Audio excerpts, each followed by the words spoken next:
xaafadda xaasiid waa xaafadaha qadiimiga ee ku yaala magaalada Boorama waxayna dhacdaa galbeedka magaalada halkani waxaa ku nool qoysas badan oo danyar oo isku raran oo hayntoodu yar tahay kuwani waa dhalinyaro haween mutadawiciin samafalayaal iskuna xilqaamay oo samafalka dadka taagta daran ee kuna nool xaafadda ay ku nool yihiin gabdhahani ayaa waxay xaafadaha ay ka ururiyaan raashin qayrin sida bariiska sonkorta daqiiqda iyo wixii la halmaala si ay uga caawiyaan dadka danyarta ee kula nool xaafadda ay ku nool yihiin haweenkan ayaa ururinta raashinka waxa uu isticmaalayaan gaari gacan iyagoo dhex maraya xaafadaha gabdhahan ayaa waxay mid ugu garaacayaan guryaha ay ku nool yihiin qoysaska haysta karsimada iyagoona ka soo qaadaya qoys walba intuu awoodo si ay uga caawiyaan qoysaska aan haysan karsimada soo ururinta raashinkan oo waqti badan ay ku bixiyaan gabdhahani samafalayaasha ayaa waxay hal meel ay isugu keenayaan raashinka ay soo ururiyeen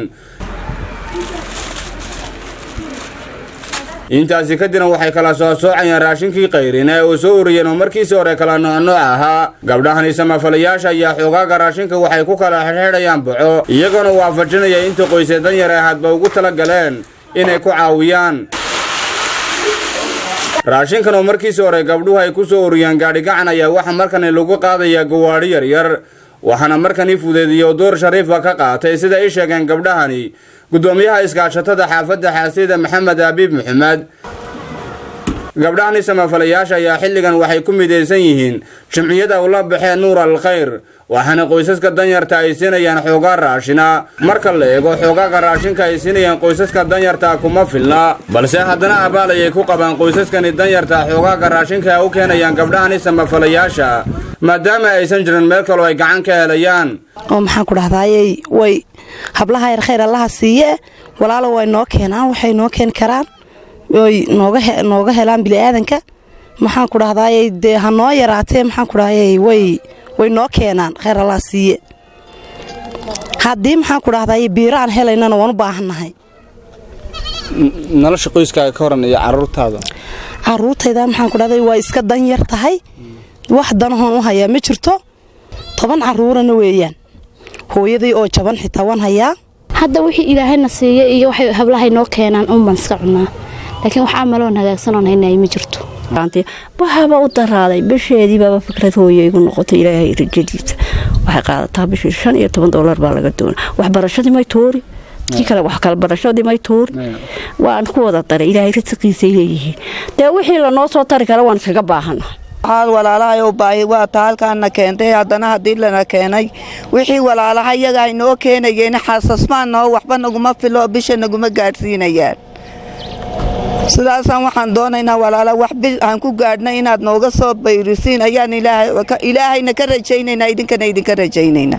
qoysaskan danyarnimada iyo godgodoonka duruufaha nolosha waxa uu si dheer ma laha raasaska ay degan yihiin mana yaqaanaan goorta ay ka rari karaan dadkii iska lahaa dhulkani taasina waa walwalka ay qabaan qoysaskani danyarta waxaan ku codsan lahaa de kolo dhan walba dawaan u baahanahay haday de baahi kale oo tahay duruuf tahay iyo haddii ay meel aan joogsada ay tahay ba aan dego haday waxaan gala tahay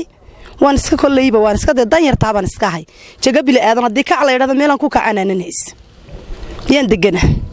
ay jooyin hanan oolin maxay hay'ad jaga bini'aadan jaga maxay hadiya jeerka guurlanay yaalo awoodan ku iibsateen hanan lahayn waxa weeyaan iyaan doonaynaa hooyo waxyaalaha ay noo keenayaan hadoo biirisiin Ifraax Cabdiraxmaan Aadan waa gudoomiyaha gabdhahani samafalayaasha waxaana kala sheekaystay arrimaha samafalka ay ka wadaan xaafadda ay ku nool yihiin waxaana faahfaahin dheeri ah ka bixisay muddada ay ku hawlayeen arrimahani samafalka jamciyadan waxa la dhahaa magaceeda jamciyada Nuur al-Khayr waxay ka shaqeysaa xaafad ee magaalada Boorama khaasatan xaafadooyinka Xaaslida jamciyada waxaanu aasaasnay 2018 ilaa hadda way shaqeysaa muddo 3 sano waxay shaqeyso waxyaalaha ay qabato jamciyadu waxa kamid ah arrimaha tacaawunka sida quudinta oo kale waxa la sameeyaa jamciyadu systemka u shaqeyso waxa weeye xaafadaha waxaysta ayaa la soo maraa waxa wax laga soo qaadaa wixii ay la baxaan misana dadka aan waxaysan baa la gaarsiiyaa sidaad klibkaba ku arki doontaan dadka aanu muuqaalkan u duubaynana waxa weeye inaanu la wadaagno dadka muxsiniinta hawsha wanaagsan ee noo hayno inay dadka waxa weeyaan deer waxaan bixinay qadar ku leeyahay iyo inaanay baahidii xaafada aanay dadkii masaakiinta baahidoodii inaanay ka feenaynin marka waxaanu dadka u sheegaynaa inay kasoo qayb qaataan wixii ay awoodaan ummadda muxsiniinta meel kasta ee caalamka kaga nool yihiin ilaa ay hadeer qoysaska imkaad gacanta ku haysaan si bilaa idinku talagala waa qadar intee lag waa 22 qoysaska ay jamciyadu ku hayso gacanta ay bil walba ay wax gaarsiiso way jiraan qoysas kale ka badan oo inta ka badan laakiin aanay raashinka la soo ururiyaa ayna suuragal ahayn in la gaarsiiyo raashinkii la wada gaarsiiyo maadaama raashinku aad u yar yahay si kastaba haatee gabdhahan ayaa waxay hormood ay ka noqdeen hawl dad badan ay ku dhiiran waayeen taasi oo ah dadka danyarta ee kula nool xaafadda ay ku nool yihiin waana hawl u baahan in gabdhahani lagu dhiirigeliyo arrimaha samafalka ay wadaan waa Imraan Xuseen Aadan wararka telefishanka caalamiga Ariel TV Boorama